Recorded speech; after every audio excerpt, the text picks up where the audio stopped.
I think Alex is a skilled striker with lots of experience and so happens to have power. And I put myself in the same exact boat. I view myself as, possessing the same qualities. So now it's just a matter of putting us both in together and seeing, two skillful, powerful strikers really go at it for the belt. Bem-vindos ao canal Clips MMA.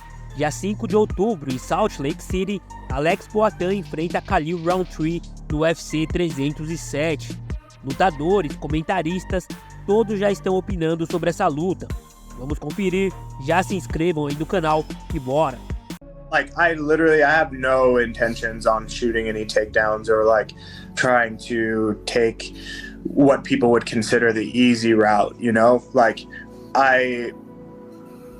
I'm here to, honestly, I want to put on a fight to remember, because for me, this is something, this is a fight that I'm going to remember for the rest of my life. And this is a moment in my story that I'm going to remember. So I want to do the same thing and deliver the same thing for the fans. I want this to be one of those fights where, people talk about for years to come. I don't feel I don't feel scared. Scared is not something I feel. It's just excitement.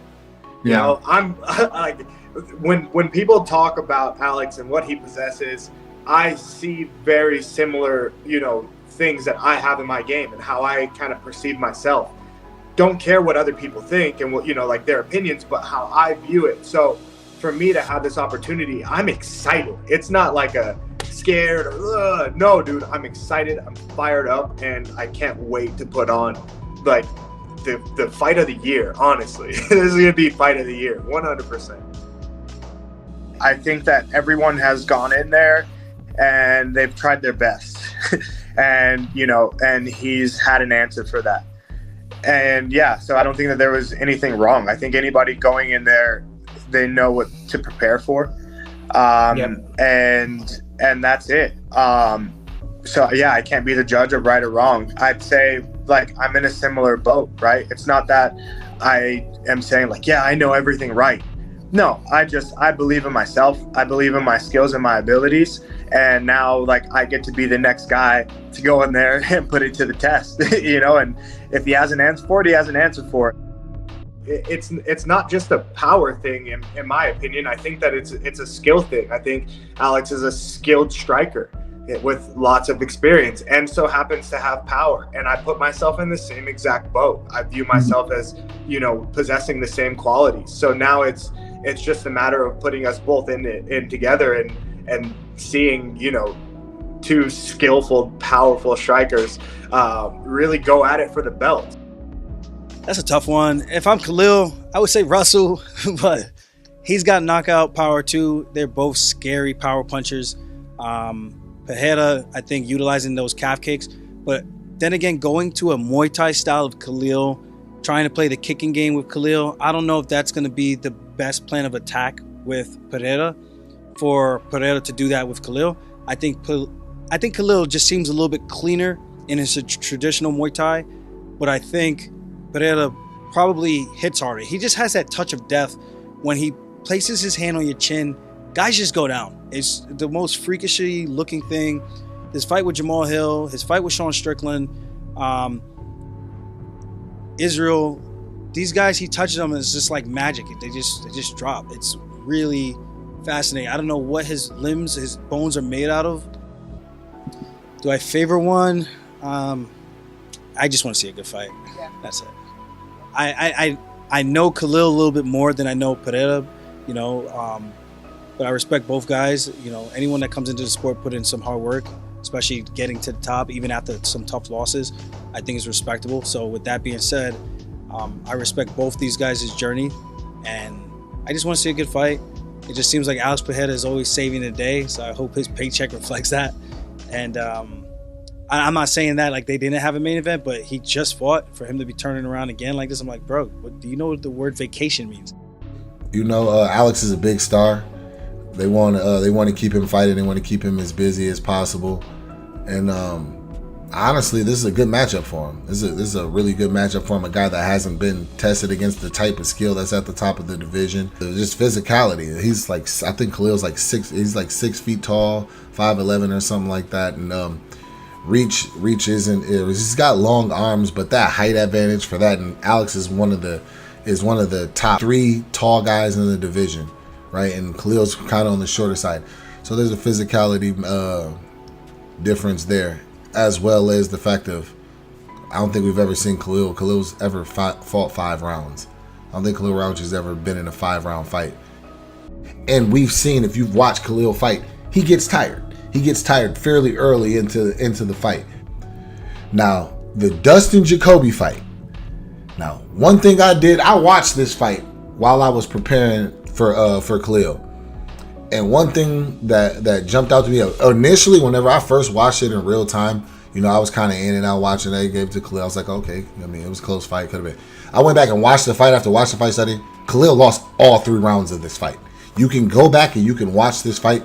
Khalil lost all 3 rounds of this fight. So the 5-fight win streak for me is, you got to take it with a little bit of grain of salt. Knockout from Alex, probably early, first round, I'd say. I could see it going. I could see it possibly going longer if they get into and kind of maybe to like a gun shy situation, but I don't see that. I don't see Khalil Rountree's he hasn't had 1 takedown attempt his entire UFC career. How crazy is that? But like, what are the chances? As many times as he's been in there, you've never been in a situation where your feet got all tangled up and you were close and you just kind of grabbed on just to shoot a takedown attempt to, just fill the space. Like, that's crazy to me that you've never even accidentally shot a takedown. But I don't like how willing Khalil is to give up ground and look to counter. Alex Pereira is a really, really tricky guy, and it seems like letting him walk you down to the fence makes it to where you can only go one way or the other. At the level that Alex Pereira fights at on his feet, taking all those options away from yourself seems like a bad idea. So I talked to John Wood, and they're really excited. And I don't think I'm pulling the curtain back here at all. Like, they're really excited because this is like the type of matchup that they want. They don't want to have to worry about the wrestling. They don't want to have to worry about the jiu-jitsu and fighting off of his back and all that stuff. Like, it seems like both guys are just have this deal. Like, this is just what we're going to do, and we're going to figure it out on our feet. Khalil he's a little bit smaller of a 205er. He's range wise, because I was out of shape and I was, short notice. The thing that saved me was my size. I was able to keep him off of me for the most part, and he kind of control the range and distance for a while.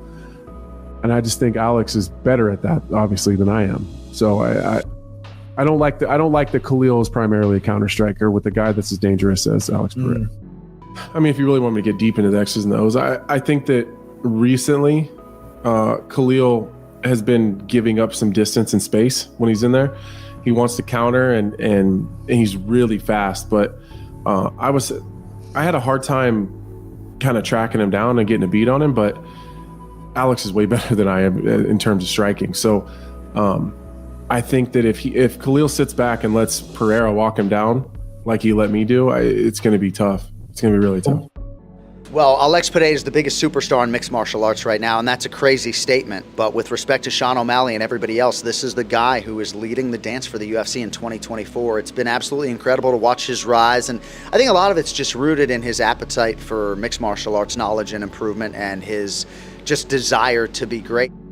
You want to know why it's so important for Pereira to stay notable and to be in that position? Because now we've talked about 3 fights, Shale, this year, where we've said the biggest fight of the year. UFC 300, he headlined. Oh, this is going to be the biggest fight card ever. UFC 303 was supposed to be Conor. Who do you replace him with? Pereira. This is a massive fight card. Now we're saying UFC 307. Oh, man, this is going to be one of the best fight cards of the year. Was the connective tissue, Alex Pereira. At the end of the day, it would seem as though his path to victory is to knock Pereira out. That's not easy to do. He said the other day to the Schmo, I've never shot for a takedown in my career. I don't intend to do it the night that I'm standing in front of Pereira. Dude, Khalil Rountree Jr., it would seem as though when you watch Pereira, he shouldn't just play with fire, because we've seen Pereira knock out the best strikers in the world. It's a fight, so everything could happen. But you know, on paper, I don't know how Rountree can win against him. What he have to do, you know? I just don't see that he won this fight. So, but you know, it's a fight, so everything could happen. But I see that Pereira won this fight in, I don't know, like KO in second round.